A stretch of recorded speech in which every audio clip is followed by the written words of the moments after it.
And की शुरुआत में हमें एक 1989 का एक सीन दिखाया जाता है जिसमें हैंक पिम एक पार्टिकल बनाते हैं जिसका नाम होता है पिम पार्टिकल। तो उनके साथी उस पार्टिकल को कॉपी करना चाहते थे, तो इस बात से गुस्सा होकर उन्होंने वो कंपनी छोड़ दी थी क्योंकि वो अपनी टेक्नोलॉजी किसी के साथ शेयर नहीं करना चाहते थे। और यही वो पास्ट का सीन खत्म हो जाता है और हम आ जाते हैं प्रेजेंट में, जहाँ डॉक्टर पिम ने एक खुद की एक कंपनी खड़ी कर ली थी जहाँ पे उनकी एक बेटी थी और डायरेक्ट था।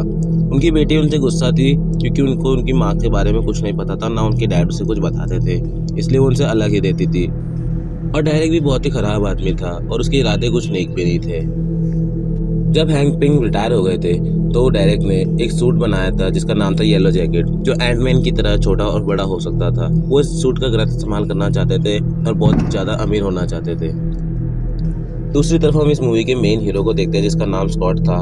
वो जेल से वापस आ रहा था क्योंकि वो एक चोर था और उसकी एक बेटी भी होती है जो बहुत ही प्यारी होती है, लेकिन उसकी बीवी उससे अलग हो चुकी थी क्योंकि उन दोनों का डिवोर्स हो चुका है। और अपनी बेटी को वापस पाने के लिए उसे अपनी बीवी को कुछ पैसा देना होगा, जिसके लिए वो चोरियां दोबारा शुरू करता है।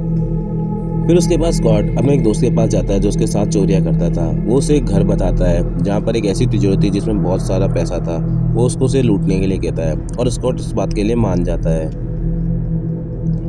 जब स्कॉट चोरी करने के लिए उस घर में जाता है तो वो देखता है कि उस तिजोरी में सिर्फ एक सूट रखा है, पैसे तो बिल्कुल भी नहीं है। लेकिन वो सूट को लेकर ही वहाँ से भाग जाता है। जैसे ही वो बाहर जाता है तो उसे पुलिस वहाँ पकड़ लेती है और जेल ले जाती है।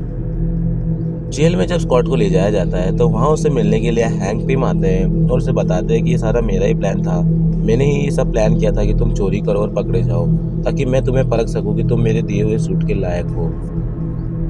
फिर उसके बाद हैंक स्कॉट को बोलते हैं कि तुम्हारे पास सबसे दो रास्ते हैं, या तो तुम मेरे साथ आओ या तो इस जेल में ही रहो।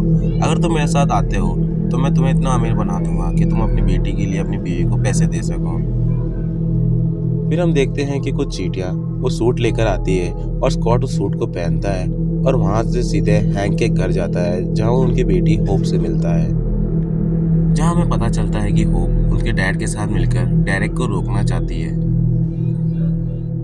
फिर हम देखते हैं कि होप और हैंक मिलके स्कॉट को समझाते हैं कि डायरेक्ट ने एक सूट बनाया है जिसका वो गलत इस्तेमाल करना चाहता है और ये सूट हैंक की ही टेक्नोलॉजी से बनाया गया है।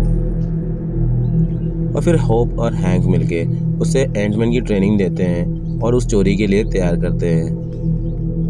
जब उसकी ट्रेनिंग खत्म हो गई थी तब हैंक और होप मिलकर उसे एक मिशन देते हैं जहां उसे हैंक के पुराने साथियों की कंपनी में जाकर एक मशीन चुरा के लानी थी, लेकिन वो कंपनी अब एवेंजर्स का मेन बेस है।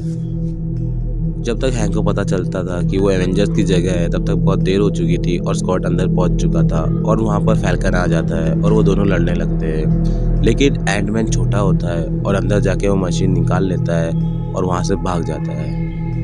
जब स्कॉट सही सलामत वहां से वापस आ जाता है तब हैंक समझ जाते हैं कि अब स्कॉट तैयार है उस चोरी के लिए। फिर हम देखते हैं कि डायरेक्ट ने एक मीटिंग रखी है जहाँ पे वो सूट की नीलामी करता है और वहाँ पर हैंक का पुराना दोस्त और हाइड्रा के कुछ लोग भी आए थे, जहाँ पर डायरेक्ट ने हैंक और होप को भी बुलाया था ताकि वो उस सूट की नीलामी को देख सके। और फिर स्कॉट निकल जाता है उस सूट को चुराने के लिए।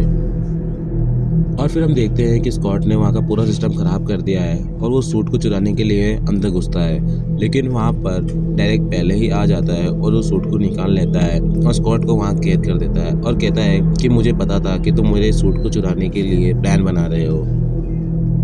और फिर हम देखते हैं कि डायरेक्ट हैंक को मारने के लिए आगे बढ़ता है, लेकिन स्कॉट अपनी पावर्स का इस्तेमाल करके वहाँ से बाहर निकल जाता है और हाइड्रा के साथियों को मारने लगता है। जब डायरेक्ट देखता है कि एंटमैन हाइड्रा के साथियों को मारता है तो वहाँ से वो अपना सूट लेकर निकल जाता है और हैंक का पुराना साथी वहाँ पर डायरेक्ट का केमिकल लेकर वहाँ से फरार हो जाता है।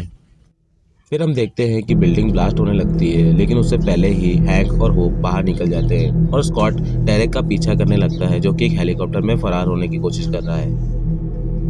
जब तक स्कॉट हेलीकॉप्टर के अंदर जाता उससे पहले ही डेरिक ने वो सूट पहन लिया था और वो दोनों लड़ने लगते हैं। डेरिक से जब स्कॉट लड़ रहा था तब वो समझ गया था कि उसका सूट बहुत ही ज़्यादा मजबूत है और बाहर से हराना उसे नामुमकिन है, इसीलिए वो बहुत ही ज़्यादा छोटा होता है और फिर उसको अंदर घुस के मारता है। लेकिन हैंक ने चेतावनी दी थी कि अगर वो ज़रूरत से ज़्यादा छोटा हुआ तो वो वापस नॉर्मल नहीं हो पाएगा, इसीलिए वो वहीं फंस जाता है। लेकिन फिर वो सोचता है और फिर एक बड़ा होने वाली रिंग निकालता है और अपने रेगुलेटर में लगाता है, जिससे कि वो वापस बड़ा हो जाता है। जब वो वहाँ से वापस आ जाता है तो हैंक उससे पूछता है कि तुम वापस आ गए हो तो होप की माँ भी वापस आ सकती है, क्योंकि वो भी वहाँ ऐसे ही तरीके से अटक गई थी और वो अभी भी वहाँ ही फंसी हुई है। और ऐसे वो मूवी ख़त्म हो जाती है।